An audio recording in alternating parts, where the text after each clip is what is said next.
आपण आज संगणकाची सविस्तर माहिती हा आहे CPU, काय म्हणतात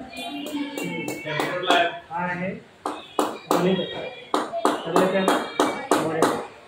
हे कीबोर्ड, कीबोर्ड आणि हा आहे माऊस विज्ञान प्रयोगशाळा आणि हे आहे वॅक्यूम. जर समजा लाईट गेली तर काही काळ आपण संगणक चालू शकतो. त्या मॉनिटरवर डिस्प्ले आणि कीबोर्डवर सगळ्या कीज असतात. आता या कीजचं जर आपल्याला करायचं तर हे या सगळ्या अक्षराचे की आहे, नंबरचे की नंबरच्या इतर वर सुद्धा नंबरचे एक्स्ट्रा की 1 2 0 इतर 1 2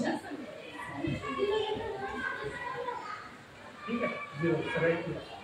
त्यानंतर ही बॅक स्पेस असतात आणि हे स्पेस जर आपल्याला मध्ये शब्दांमध्ये अंतर घ्यायचं ही बाहेरच्या वरच्या ज्या असतात त्या फंक्शन करतात. माऊसचं काम काय आहे की माऊसवर 2 प्रकारचे क्लिक आहे.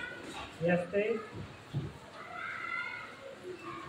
लेफ्ट आणि दुसरे असते राईट. 2 प्रकारचे लेफ्ट आणि राईट. आणि इथं जे असतं ते त्याने आपण कर्सर जे वरचं आहे ते मूव्ह करू शकतो. तसं ठीक आहे.